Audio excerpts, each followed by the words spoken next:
And in this case, I think it's important to realize that based on our evidence from ancient Jewish writings like the Mishnah, there appears to have been a debate over the number of the saved. How many Israelites in particular is what the question was about. How many of the people of Israel, the 12 tribes of Israel, will be saved? Is it going to be everyone who is descended from Jacob? All 12 tribes of Israel? Or will it be a remnant, a small portion of the people of Israel? So this was actually a debate that different Jews had different views about in the ancient world. So let me give you this quote from the Mishnah. I've quoted from the Mishnah before. It's a collection of ancient rabbinic traditions. It isn't written down till about 200 AD, but it contains traditions that are dated back to the time of Jesus. So for example, listen to this quotation from the tractate Sanhedrin, chapter 10, verse 1 and following. It says this: all Israelites have a share in the world to come. For it is written, thy people also shall be all righteous. They shall inherit the land forever. Isaiah 60:21. And these are they that have no share in the world to come.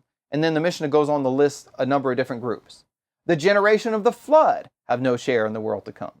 The generation of the dispersion, that means the Babylonian exile, have no share in the world to come.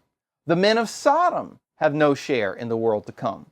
The generation of the wilderness, that means the Exodus generation, have no share in the world to come.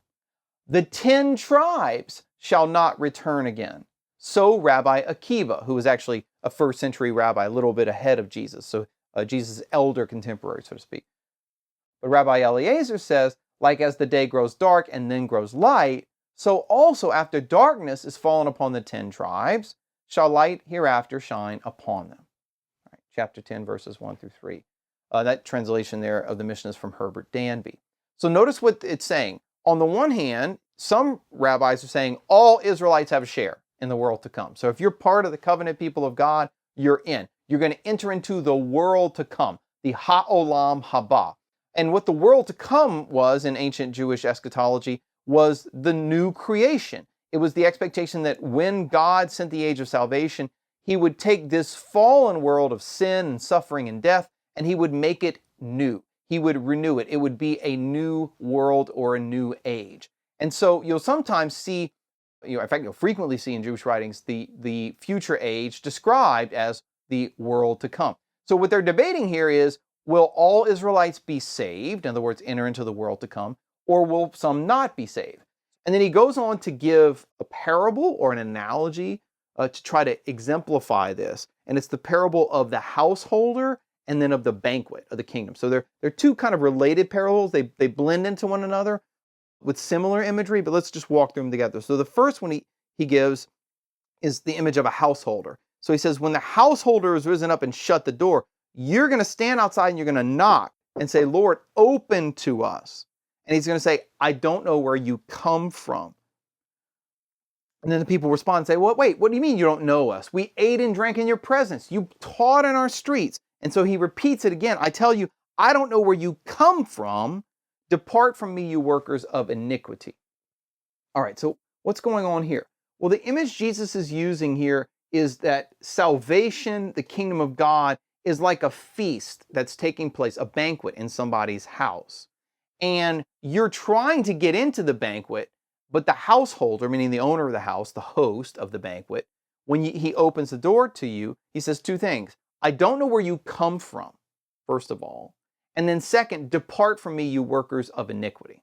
So let's look at the first one. I don't know where you come from basically is a way of saying that you're strangers to the host, right? He doesn't know not just who you are, but your origins, where you're from. That's the first point. Now, what's interesting about that is the people trying to get in the house say, well, hold on, we're acquaintances. We've eaten and drunk in your presence before, right? We heard you preach in our streets. So it doesn't mean they're completely ignorant of the host. They've heard him preach, and they've actually sat at his table. But for some reason, he now says to them, I don't know you, right? Well, why doesn't he know them? That's the surprising part of the parable. Well, the answer that comes in the last line when he says, depart from me, you workers of iniquity, right? So why is it that the householder doesn't know them? Well, obviously in this case, this is not an ordinary story of trying to go to someone's house for a banquet. It's an allegorical parable. The householder here represents either God or the Messiah as host of the banquet. The house and the feast taking place inside represents the kingdom of God. And then the people who are knocking on the door but not getting in represent the people Jesus just described who are trying to get into the kingdom of God, but they can't. So what's the problem? Well, the last line tells you, you're a worker of iniquity. So what keeps them out of the kingdom of God? It's their sin, right?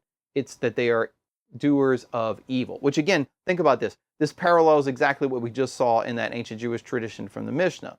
What are the groups that are excluded from the world to come that the rabbis gave as examples? Well, they were all sinners, like grave sinners, the generation of the flood, the Sodomites, the wicked people who in Jerusalem who led to the temple being destroyed, the 10 northern tribes who worshiped the golden calf. These are all people who committed grave sins, workers of iniquity, and therefore their sin kept them out of the world to come.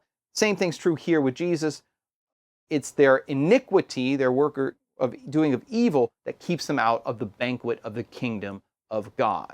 Now, this is really crucial to grasp because what it shows here is something very important. Mere acquaintance with the Messiah or with God is not enough, right? Listening to Jesus preach and teach in the streets of Galilee or Capernaum or Bethsaida isn't enough. He has to know you, right? And you have to leave the life of sin behind, right? And enter into a real communion with him. There's actually a parallel version of this that makes that clear in Matthew chapter 7.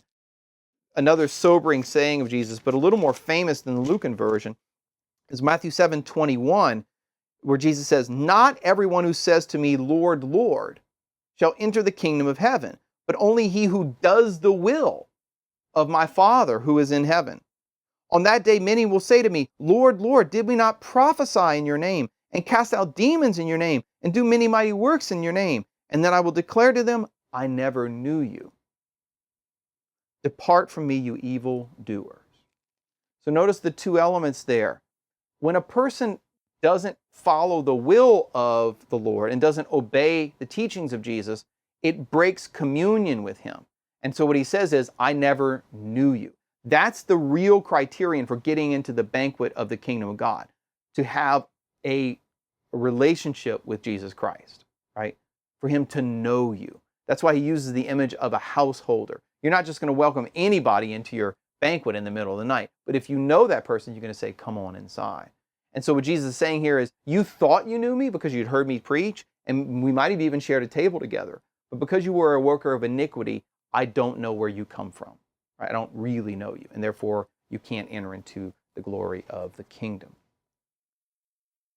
Very serious, very somber, very tough teachings of Jesus here. He's not mincing any words about the necessity, note this, of obedience for salvation. Right? This parable here we're looking at in Luke really blows out of the water the idea that faith alone, in the sense that all I have to do is believe, and it doesn't matter how I live, and that's enough for me to be saved. That's just not the teaching of Jesus in the Gospels. He's very clear that you have to hear him preach, you have to believe in him, call him Lord, but you also have to obey him. And you can't be a worker of iniquity. And to press home the point, Jesus then moves into an even more explicit image of a banquet when he says, "There you will weep and gnash your teeth when you see Abraham, Isaac, and Jacob and all the prophets in the kingdom, but you yourselves thrust out." So here the images of the kingdom as a banquet, and Abraham and Isaac and Jacob and the prophets, they're all sitting at table. But you are going to be cast out. Now notice what Jesus does there. Very powerful.